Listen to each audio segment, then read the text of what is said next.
Bueno, señorías, no cabe duda que las medidas de conciliación son un instrumento que debemos potenciar para que el ser padres, formar una familia, no se convierta en una misión casi imposible. El tener un hijo debe ser un magnífico acontecimiento en la vida de una pareja y debe ser perfectamente compatible con el desarrollo de una vida laboral o profesional. Podemos debatir si las medidas de conciliación son medidas que van dirigidas a potenciar la igualdad de oportunidades entre hombres y mujeres o si son medidas que buscan la mejora de las condiciones laborales y profesionales en general, tanto de hombres como de mujeres. La realidad es que son medidas necesarias y, sin embargo, la propuesta del Grupo Socialista entendemos que está vacía de un contenido real, pues no concreta orientación política alguna, salvo la de hacer una genérica declaración de intenciones que todos, en nuestra medida, podemos compartir. No podemos caer en meras declaraciones vacías de contenido de cara a la galería. Hablamos de más de 160.000 profesionales de la justicia y la izquierda no aceptará clases, pero es evidente que les hace falta clases. Por ello, les proponemos algo concreto. Les proponemos una enmienda extensamente argumentada que se centra en uno de los elementos que hoy por hoy los profesionales de la justicia nos demandan reformar. Y les proponemos que a la propuesta se añada básicamente y esquemáticamente una reforma del proyecto, una reforma de la Ley Orgánica del Poder Judicial que se dirija a la introducción en la legislación del concepto de vacaciones judiciales, tan demandado por los sectores profesionales, a efectos de notificación y comunicación que hayan de practicarse en periodos vacacionales contemplados en las leyes. En relación con lo anterior, promover una verdadera desconexión del SNET en tales periodos vacacionales, de manera que se impida la práctica de notificaciones y comunicaciones por los juzgados y tribunales durante tales periodos. En definitiva, eso sí son medidas concretas que son útiles para los profesionales. Promover la unificación de criterios en materia de sustanciación y tramitación de procedimientos, vistas y actos procesales y, en este marco, ampliar los supuestos de suspensión de vistas y plazos de presentación de escritos en casos como partos, embarazos, nacimiento, acogimiento y adopción, baja por enfermedad o accidente, fallecimiento, accidente o enfermedad grave de cónyuge o pareja en análoga relación de afectividad o familiar, hasta primer grado de consanguinidad o afinidad en línea ascendente o descendiente, viaje programado por motivos profesionales, etcétera. En definitiva, señores, propuestas concretas. Pero no puedo dejar pasar la enmienda propuesta por el Partido Popular.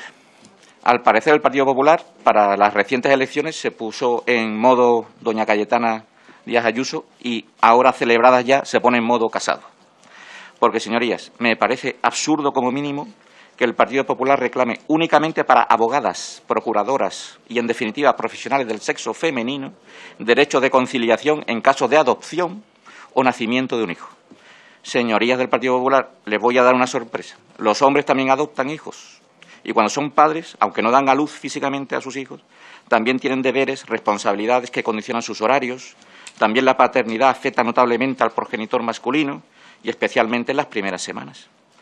Por ello me resulta increíble que desde el Partido Popular se reclamen que las medidas de conciliación de la vida profesional y familiar lo sean únicamente para mujeres. Me parece que quieran aparecer algo feministas. Ya les digo que vuelven a entrar ustedes en modo Casado. Muchas gracias, señorías. Gracias, con la venia, señora presidenta. Pues estamos aquí como en la Diputación Permanente, la sesión celebrada en verano, de nuevo con un dúo Bildu-Esquerra Republicana de Cataluña, entonces contra la monarquía, ahora contra la Iglesia. Estos señores, en su anacronismo, creen que están luchando contra el antiguo régimen, pero me parece que están desfasados ya, en fin, cerca de 200 años, ahora contra la Iglesia, diciendo mentiras podridas, que es lo que acostumbran, no sé si deliberadamente porque son mentirosos o por pura ignorancia. Lo ha dicho el portavoz. El artículo 206 de la ley hipotecaria no es una creación del franquismo, no saben ustedes nada. Y si lo saben, lo ocultan. Esta disposición que ustedes critican tiene su origen en la desamortización y en las consecuencias de estas reguladas en sendos reales decretos de 1863, 6 de noviembre, 19 de junio y 11 de noviembre de 1864. Tan claro es esto que el artículo primero de los reglamentos citados disponía la posibilidad de inscribir mediante certificación emitida por la autoridad a favor del Estado de Administraciones el dominio y otros derechos reales sobre bienes desamortizados. Y el artículo 13 establecía esa posibilidad de inscripción por certificación, en este caso eclesiástica, de la posesión, no la propiedad, de los bienes que posee el clero o se le devuelvan o deban permanecer en su poder amortizador. Bien, la evolución de estos textos normativos dio lugar a diversas modificaciones. La más relevante es la de 1915, el reglamento hipotecario. En esa norma se hizo excepción de la inscripción de los bienes de dominio público y de los templos destinados al culto católico, empleando términos idénticos a la norma anterior, la de 1864, pero se cambió el sentido. Es decir, lo que entonces era simplemente una dispensa, porque la regla general era la obligación de inscribir, lo que era una dispensa, se convirtió en una prohibición y, por lo tanto, se estableció la imposibilidad de inscripción de los templos destinados al culto católico. Esto continuó en los mismos términos en la ley hipotecaria de 1946, previa a una reforma de 1944, y finalmente en el reglamento hipotecario de 1947, el artículo 304 atribuye la facultad certificante en el caso de la Iglesia Católica al obispo diocesano, es decir, los diocesanos. No ya de la posesión, sino del dominio, porque desde 1944 la posesión no accedía al registro. Bien, en esta situación en la que la Iglesia tenía prohibida la inscripción de los templos católicos de los que era titular, en esta situación sobrevino la reforma del reglamento hipotecario de 1998, por la que, entre otras modificaciones, se suprimió esa prohibición de inscripción, tal y como resulta del artículo 4 de dicha ley. Por lo tanto, esto que explican ustedes en su origen es falso y es falso en su sentido. Es de ver, adicionalmente, que hay al menos 2 sentencias del Tribunal Supremo que han considerado que el artículo 206 de la ley hipotecaria no es inconstitucional. Por cierto, en una de ellas se dice expresamente, el 16 de noviembre de 2006, se dice expresamente que, en todo caso, hay que ventilar quién es titular del dominio. ¿Me pueden ustedes decir por qué el Estado es titular del dominio de los templos dedicados al culto católico? Porque lo dicen ustedes. Porque lo dicen ustedes. Ese es el motivo. ¿Qué título puede exhibir el Estado? Ustedes vienen aquí a tomar el pelo a todos los españoles. En segundo lugar, la sentencia del Tribunal Europeo de Derechos Humanos de 20 de diciembre de 2016. Señor. Tiene que ir finalizando. Sí, termino. La sentencia lo que dice es que el problema es que no ha habido una posibilidad de audiencia de terceros en el trámite de inscripción registral. Nada más. Nada más. Lean el número 13 de dicha sentencia, debidamente y comprenderán lo que estoy diciendo. Por último, y concluyo de verdad, los remedios. Los remedios para esta situación según Bildu y Esquerra Republicana. Un decreto u orden ministerial de cancelación de los asientos. Así, por las buenas. Ya se lo ha dicho a ustedes el portavoz del PNV. Pues por este procedimiento nosotros vamos a proponer un decreto u orden ministerial de cancelación del asiento de la inscripción de la Casa de Galapagar del señor Iglesias. Pues mire, señorías, lo que tengo en mi mano es mi acreditación como diputado nacional. Y a todos ustedes le dieron una similar. Señorías, ¿acaso creen ustedes que cuando le dieron esta acreditación se transformaron en seres más bellos, más inteligentes? Pues no, señoría. El ser diputado no nos confiere cualidades personales especiales. Para nuestra desgracia seguimos siendo igual de feos e igual de torpes que antes. Y les digo esto porque cuando leo este tipo de iniciativas parece que se colocan ustedes en otro plano de la realidad, superior, por supuesto, desde el que creen disfrutar de esas cualidades especiales. Cualquier profesional como yo mismo, que llevo 25 años de ejercicio profesional como abogado, puede describirles lo que es entrar en un juzgado con torres de expedientes en el suelo, lo que es que se tarde un año en admitir a trámite una demanda, lo que es tratar con un cliente que se le echa a uno a llorar porque solo pide una justicia que nunca llega y que recibe un trato inhumano del propio sistema.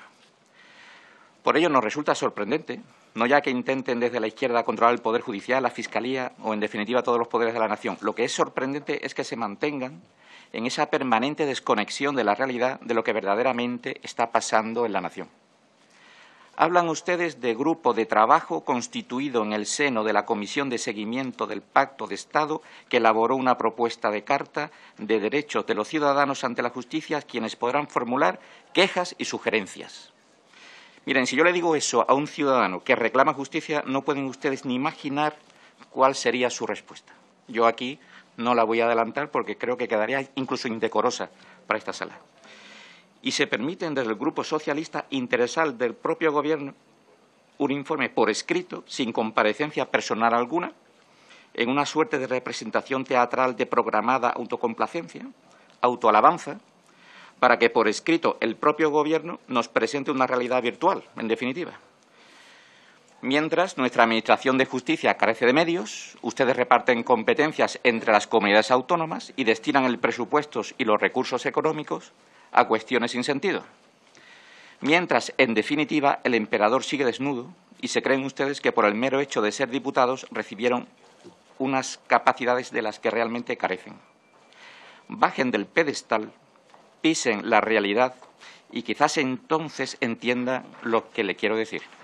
En mi opinión, en este Congreso de los Diputados, lo que hace falta son toneladas de humildad. Y siguiendo con ese criterio que le acabo de explicar, me permito, si la presidenta me lo autoriza, a contestar con total humildad a las alusiones personales que me dirigieron en el punto anterior. Simplemente para decirles que, efectivamente, como letrado en ejercicio, comparto que es una barbaridad imponer la asistencia de abogadas en los casos que se han descrito en esta sala a una vista, pero también les recuerdo que lo que pedimos son medidas de conciliación para mujeres y hombres en el ámbito de la justicia, no solamente para mujeres, y que una cosa no quita la otra. Muchas gracias. Yo estoy perplejo ante algunas intervenciones y, desde luego, no voy a caer en la prudencia del señor Legarda. Voy a hacer esto que él ha dicho que quería evitar, que es ser incisivo. Pero bueno, vamos a ver, ¿cómo puede venir aquí la portavoz del Grupo Bildu a decir que es muy grave la situación en España porque no se ha hecho justicia para muchos crímenes cometidos? Pero esta señora cree que es la que está en grado de hacer esta afirmación en este Parlamento. Usted tendría que tener vergüenza, y lo que manifiesta por sus frases es que no la tiene. Señor Sánchez García, le ruego que se ciña a la iniciativa y también que guardemos todos el debido respeto que nos merecemos a las personas y a la institución. Me consta que usted lo hará, se lo agradezco. Sí, gracias, señora presidenta.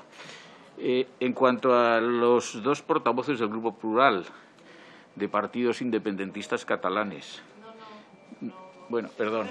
Por favor, no haya réplicas, por favor. Me he equivocado. Por favor, ya la mañana es muy larga, la sesión es larga, tenemos pleno, por favor.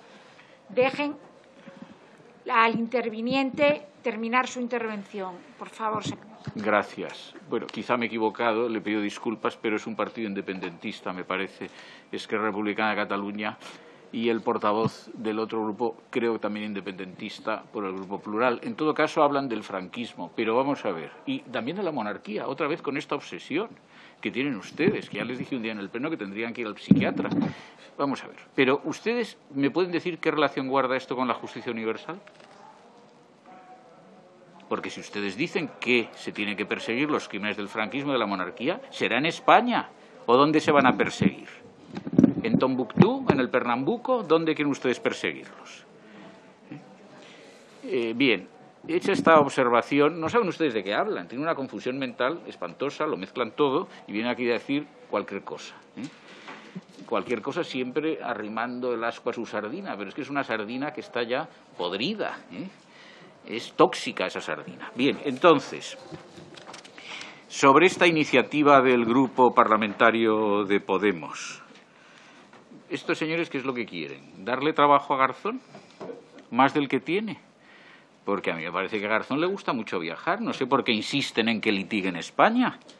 Que litigue en los 5 continentes, y así lo pasará mejor, además de ganar dinero. No voy a hacer ninguna observación sobre este señor, porque la observación que se podía hacer ya la hizo en su día el Tribunal Supremo y lo condenó. Y fue expulsado de la carrera judicial. Bien, no es exactamente cierto, como dice Legarda, que, a pesar de que esa afirmación la hizo el Tribunal Constitucional en una sentencia, la 237 de 2005, que el artículo original, el El artículo 23.4 original de la Ley Orgánica del Poder Judicial establecía un principio de justicia universal absoluto, porque si leemos la letra G, decía, y cualquier otro que, según los tratados o convenios internacionales, deba ser perseguido en España. Con lo cual, la remisión al tratado era una remisión al tratado, dando por supuesto que el tratado establecía un vínculo o una conexión. Luego, no es tan evidente esto como parece. Por lo demás, es sabido que después de las actuaciones absolutamente demenciales de ciertos jueces instructores, alguno ya ha mencionado su nombre, en los años 90 en la Audiencia Nacional,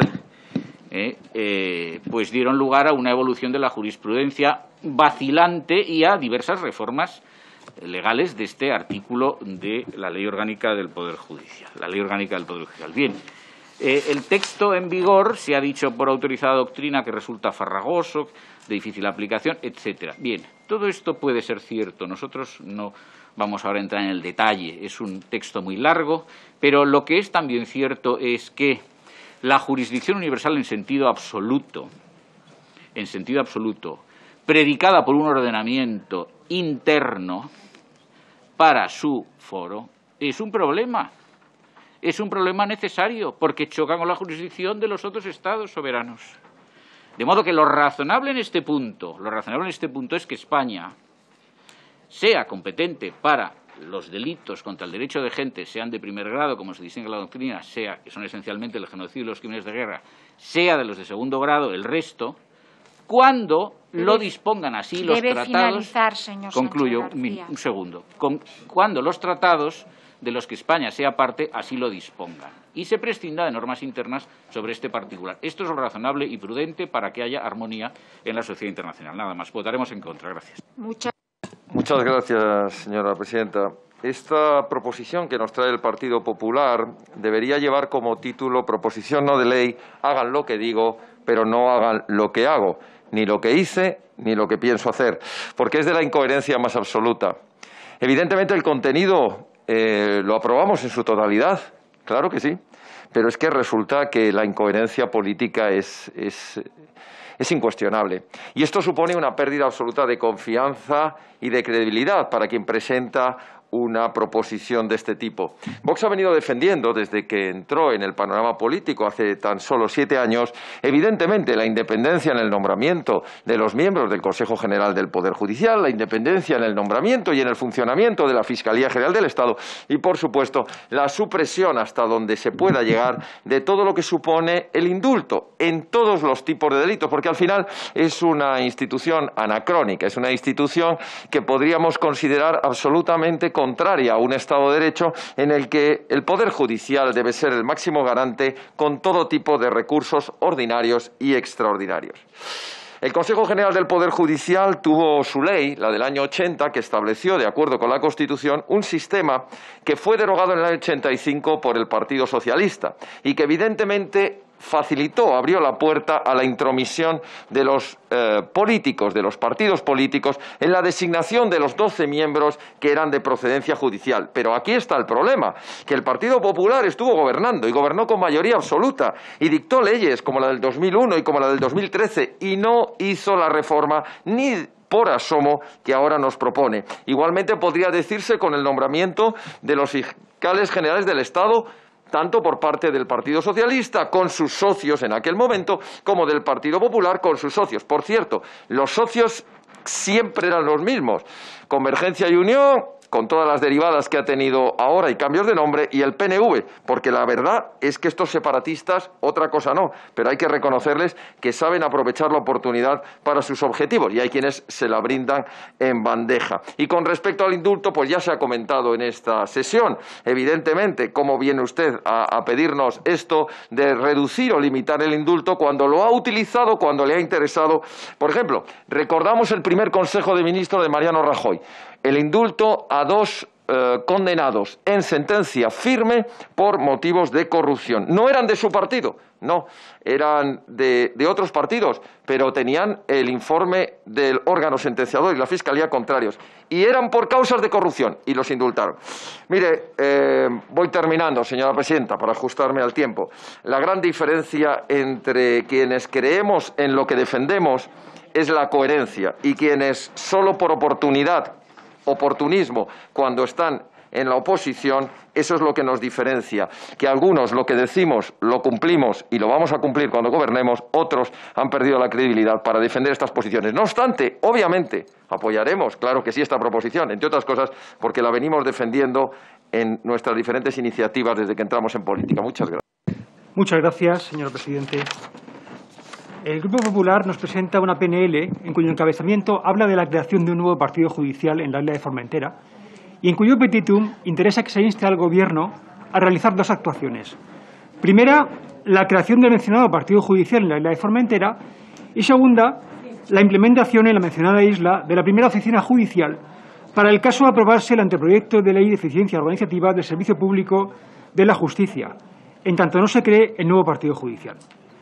Tal y como se menciona en la exposición de motivos, la creación de un partido judicial es siempre el paso previo a la creación de un juzgado de primera instancia de instrucción, aunque en realidad conviene precisar que no puede existir un partido judicial sin al menos un juzgado de primera instancia de instrucción como dotación mínima.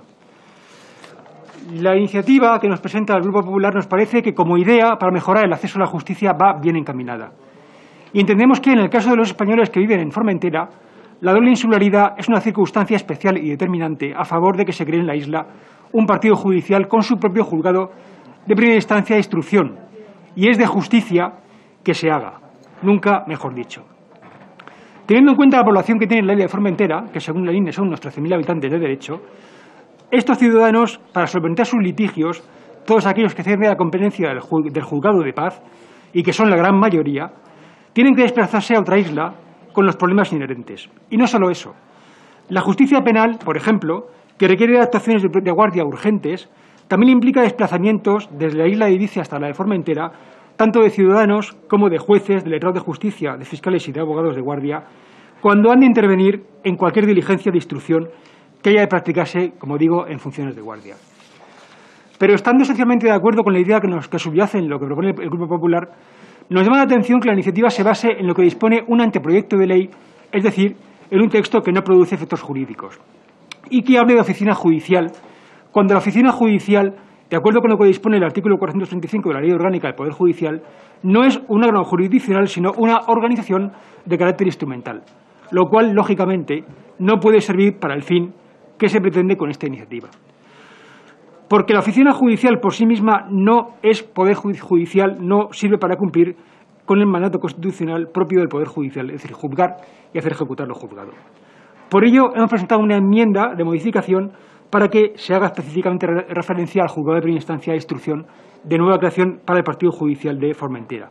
Y por aclarar, los juzgados de paz solo pueden funcionar en aquellos partidos judiciales que cuentan con varios municipios. No es el caso de Formentera, que tiene un único municipio y, por tanto, la creación del juzgado de primera instancia de instrucción sustituiría al juzgado de paz, que desaparecería. Nada más y muchas gracias.